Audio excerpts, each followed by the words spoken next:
नमस्ते। आज मैं आप सबको शरद जोशी जी का व्यंग जीप पर सवार इल्लियां बताने जा रहा हूं।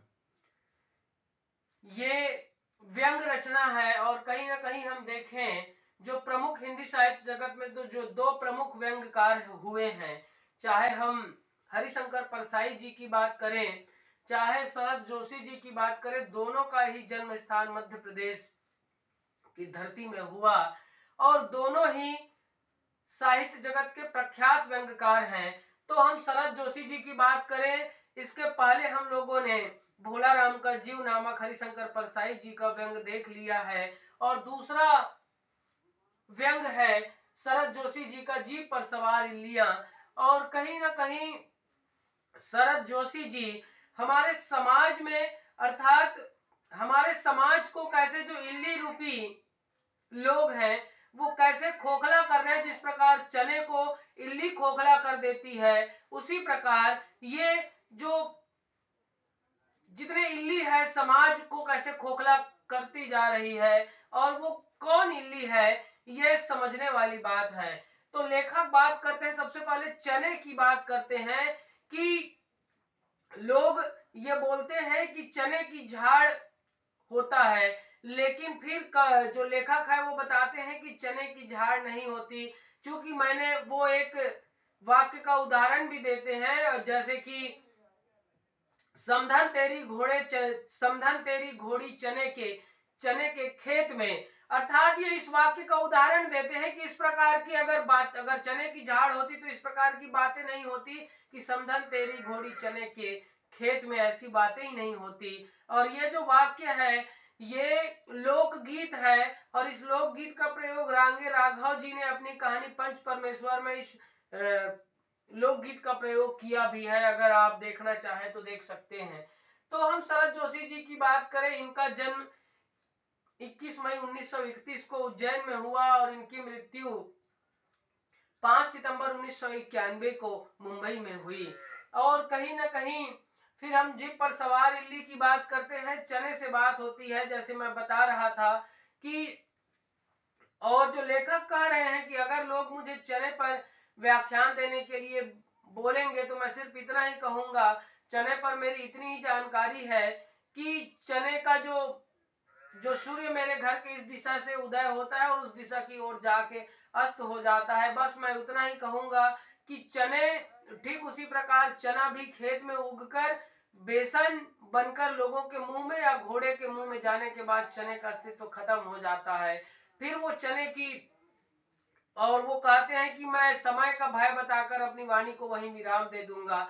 फिर बातें होती हैं कि चने अर्थात जो लेखक है कह रहे हैं कि मेरे मुंह में बेसन रहेगा और बेसन के साथ पानी, अर्थात उस बेसन से बनी वस्तु रहेगी और साथ में पानी, तो फिर मैं ज्यादा बोल ही नहीं पाऊंगा क्योंकि चना मेरी कमजोरी है, कह रहे हैं।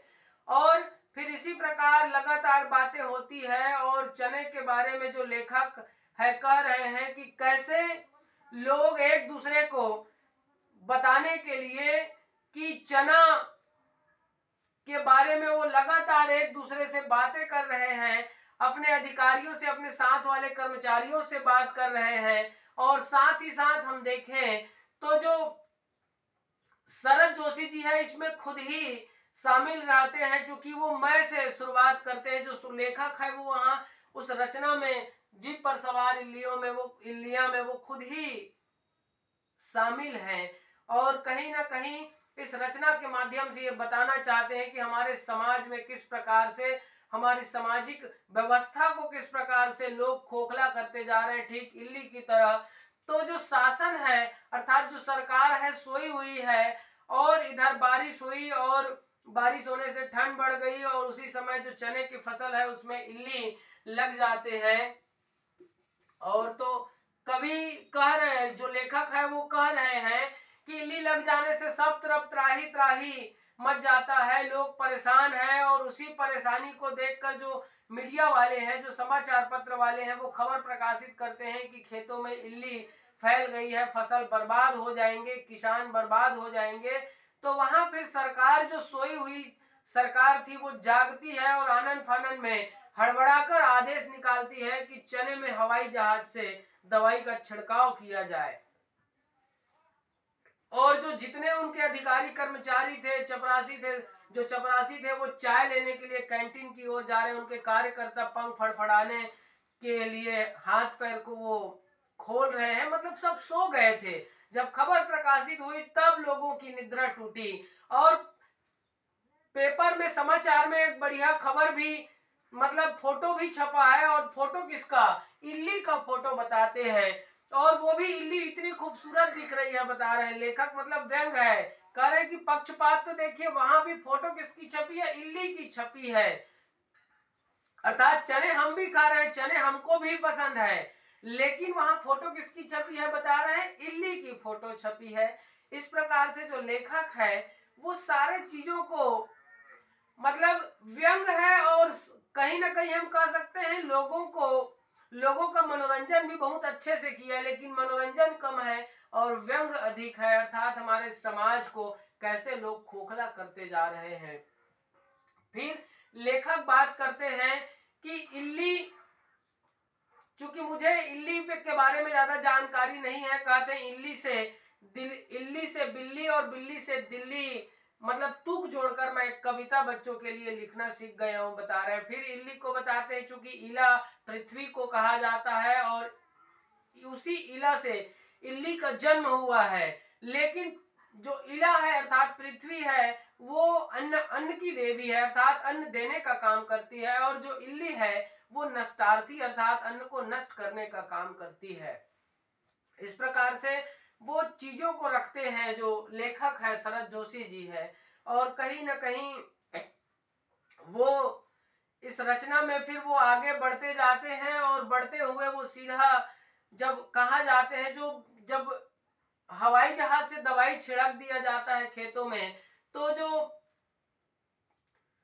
इल्ली कम हुआ कि नहीं हुआ ये तो देखने वाली बात है, फसल बचा है कि नहीं बचा है ये देखने वाली बात है, लेकिन जो पक्ष वाले, जो राजनीतिक दल के जो नेता थे, उनको काफी फायदा हुआ, क्योंकि जनता के बीच उनकी पकड़ मजबूत हुई। लेकिन विपक्ष वाले चिंतित हो रहे हैं कि अगर इन लोग ऐसे ही करते रहे तो हमारा जो जनधारा है वो खिसक सकता है, अर्थात हमारी जो पकड़ है आम जनता के बीच वो पकड़ ढीली हो सकती है, ऐसा विपक्ष वाले चिंता जाहिर कर रहे हैं। अब जब एक जो लेखक के जो मित्र हैं, जो वो कृषि विस्तार अधिकारी है जिसको ग्राम सेवक कहा जाता है, तो वो जो कृषि विस्तार अधिकारी लेखक को कहता है कि चलो हम इल्ली उन्मूलन देखने के लिए खेतों की ओर चले। तो जब खेतों की ओर चलते हैं उनकी गाड़ी में वो लेखक भी बैठ जाता है, और बैठ जाने के बाद, और चूंकि बड़ा अधिकारी पहले से अपने छोटे अधिकारी को फोन करके बताता है कि मैं इस ओर आ रहा हूं, आप तैयार रहिए, तो छोटा अधिकारी वहां पहुंच जाता है पहले से। फिर बड़ा अधिकारी और जो लेखक है वो साथ साथ चल रहे हैं, और साथ साथ चलते हुए खेतों में पहुंच जाते हैं। और खेतों में पहुंचते ही देखते हैं कि वो बातें कर रहे हैं, देख रहे हैं कि इल्ली है कि नहीं है। तो लेखक और छोटा अधिकारी और बड़ा अधिकारी तीनों आपस में, मतलब जो वहां जो लेखक है वहीं चने के पास खड़े हो जाता है, और जो बड़ा अधिकारी वो छोटा अधिकारी से बात कर रहा है, और कहीं ना कहीं चने और इल्ली के बारे में जानकारी ले रहे हैं। उसी प्रकार जब लेखक फिर एक किसान से पूछता है कि जब तुम मिट्टी खोदते हो तो क्या निकलता है, तो वो किसान समझ नहीं पाया, लेकिन लेखक के पास आके फिर से जब लेखक पूछता है कि मिट्टी खुदाई करते हो भाई तो क्या निकलता है, मुझे इतिहास में रुचि है तो मुझे इतिहास की जानकारी अच्छी लगती है। तो वो बताया कि हम मिट्टी इसको खोदते हैं, मिट्टी को तो मिट्टी ही निकलती है। तो लेखक बता रहे हैं कि मिट्टी खोदने से अगर मिट्टी निकलती है तो समझ जाना चाहिए कि प्राचीन काल में भी वहां खेती होती थी। अगर उस मिट्टी को खोदने से कई नगर वगर के अवशेष मिलते हैं तो समझ जाना कि वहां नगर था और प्राचीन काल में। और अगर न मिट्टी निकल रहा हो न नगर निकल रहा हो तो आप समझ जाइएगा कि वहां पहले खेती नहीं होती थी। इस प्रकार से लेखक प्रकाश डालते हैं। और जब बड़ा अधिकारी और छोटा अधिकारी के बीच संवाद है, दोनों कह रहे हैं कि इल्ली है नहीं है या नहीं है, कुछ तो हमेशा रहता है। मतलब बड़ा अधिकारी कहता है कुछ तो है ना, तो छोटा अधिकारी कह रहा हाँ कुछ तो हमेशा रहता है। लेखक भी कह रहा है कुछ तो हमेशा रहता है। और वहीं फिर जो बड़ा अधिकारी चना हरे चने की इच्छा जाहिर करता है और वो कहता है कि मेरी गाड़ी में हरा चना रखवा दो। जो छोटा अधिकारी दौड़ते हुए किसान के पास जाता है और किसान को कहता है कि अबे तुम्हारी चने में इल्ली थी ना? नहीं है हुजूर, ऐसा करके वो बहुत नम्र भाव से, चूंकि डरा हुआ सामा हुआ है, तो छोटा अधिकारी फिर डांटता है कि अबे थी तो ना, कहाँ गई? तो किसान डरते हुए कहता है बेचारा, चूंकि उनके मन में डर है कहीं मेरी खेती को फिर से वापस छीन न लिया जाए, इसीलिए वो डरते हुए कांपते हुए जवाब देता है नहीं है हुजूर। फिर वो छोटा अधिकारी कहता है कि चल, जो बड़ा अधिकारी है वो चना मंगाया है, तुम चना उखाड़ो और जीप में रखवा दो, बढ़िया अच्छे से चना रखना। तो किसान डरते हुए जाता है बेचारा, चना उखाड़ लाता है और जीप में रख देता है। और जीप में रखने के बाद फिर जो अधिकारी, दोनों अधिकारी और ये जो लेखक है वो साहब वहां से चले जाते हैं। और जब जा रहे हैं तो किसान बहुत निश्चिंत भाव से देख रहा है कि जा रहे हैं, कम से कम मेरे सिर में जो परेशानी आई थी वो तो टल गया। और कहीं ना कहीं जो किसान है वो सोच रहा है कि जो विपदा आई थी वो विपदा टल गया, अर्थात मेरे सिर में जो परेशानी आई थी वो हट गया है। और साथ ही साथ फिर वो लेखक कह रहे हैं कि 3 इल्लियां जा रही है, अर्थात कार जीप जा रही है, उस जीप में 3 बड़ी बड़ी इल्लियां हैं और वो इल्लियां चने ही नहीं खाती है। और वो इल्ली 3 नहीं, हजारों और लाखों की संख्या में है जो चना ही नहीं सब कुछ खा जाती है। अर्थात इल्ली हमारे समाज में जो अधिकारी, कर्मचारी और अफसर वर्ग हैं उन्हीं पर शरद जोशी जी ने व्यंग किया है कि कैसे ये जो इल्ली है चने ही नहीं सारा कुछ खा जाती है। और यही ये जो व्यंग है वो समाप्त हो जाता है। धन्यवाद। मुझे लगता है कि आप सबको समझ में आया होगा। समझ में नहीं आने से आप एक बार कमेंट करके जरूर पूछिए, मैं पूरा प्रयास करूंगा कि आपकी जिज्ञासा को शांत कर सकूं। धन्यवाद।